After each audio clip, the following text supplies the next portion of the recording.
Hello friends, જય સાઈનાથ. સ્વાગત છે મારી ચેનલ સાઈ સબુરીમાં.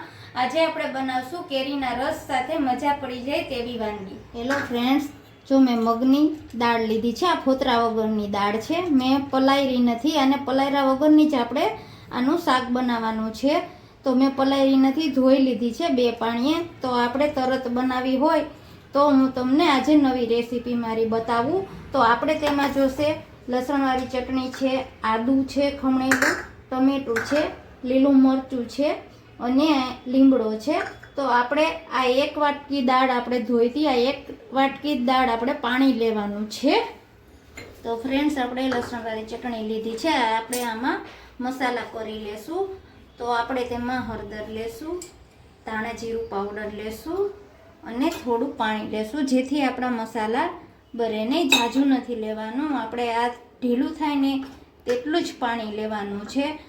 તો ફ્રેન્ડ્સ, આપણે આ રીતે શાક બનાવશો ને તો તમને બહુ જ મજા આવશે. કોઈ મહેમાન આવશે તો તમારે ફટાફટ બની જશે. અને બટેટાના શાક કરતાં તમને આ શાક રસ સાથે બહુ જ મજા આવશે. તો આપણું તેલ આવી ગયું છે, તો આપણે તેમાં રાઈ નાખશું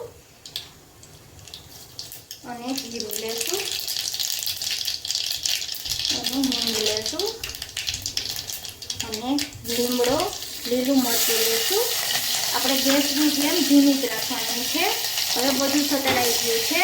હવે આપણે જે આ મસાલો લીધો છે તે આમાં આપણે નાખી દઈએ, જેથી આપણો મસાલો બરે પણ નહીં અને આપણે આ દાળ નાખી હોય તો દાળે બેસે નહીં. અને હવે ટમેટા નાખી દઈશું, આદું નાખી દઈશું.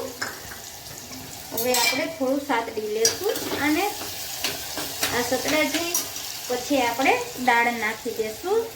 આ દાળને તરત જ આપણે કરવાની છે, પલાળવાની નથી બિલકુલ.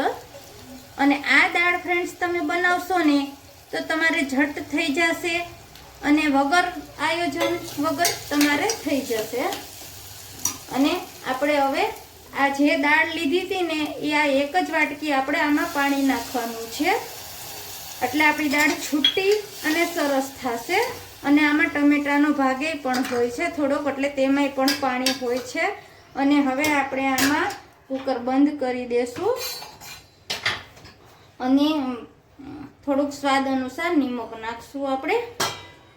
અને હવે કુકર બંધ કરી દેશું.